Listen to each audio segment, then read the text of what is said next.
¿Quieres convertir tu hoja de cálculo de gastos en una app interactiva para abrirla y utilizarla desde tu móvil o celular en 2 minutos? Pues quédate en el vídeo. Recuerda que estoy a tu disposición para asesorías, cursos personalizados, para desarrollo de aplicaciones y para todo lo que necesites sobre AppCheet. También hago diseño web con WordPress. Si tienes la hoja de gasto en Google Sheets, simplemente tienes que irte a extensiones, AppCheet, crear una aplicación y automáticamente creamos una aplicación de esa hoja de gastos y la podemos rellenar desde nuestro móvil o celular. Tan fácil como esto. Simplemente se nos conecta con la aplicación AppCheet, que es una plataforma de Google que nos permite hacer este tema.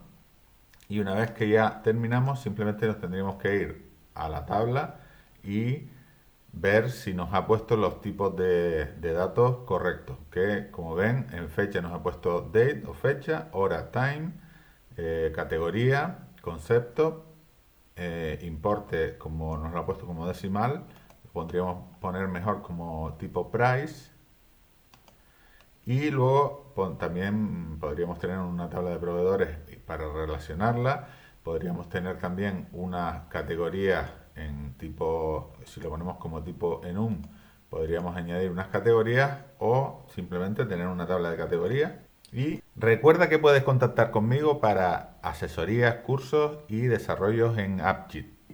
Luego esta aplicación ya la tendríamos hecha de forma que si la conectamos con nuestro móvil, cuando rellenemos, pues el ID gasto lo tendríamos que poner como tipo texto y le ponemos como en el ID gasto le vamos a poner en el valor inicial Unique ID y así nos va a generar un ID automático, ¿vale? Entonces le damos a guardar y simplemente con esto ya tendríamos creada nuestra aplicación.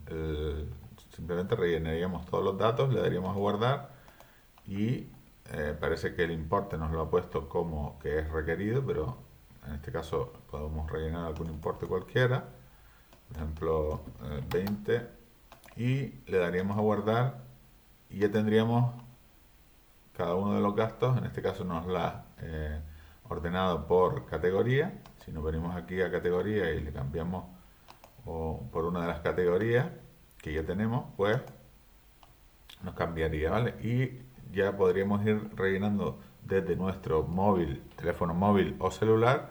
Simplemente si venimos aquí y cogemos el enlace, lo copiamos y nos lo mandamos por WhatsApp, pues abriríamos la aplicación desde nuestro móvil y ya podríamos trabajar con ella sin ningún problema.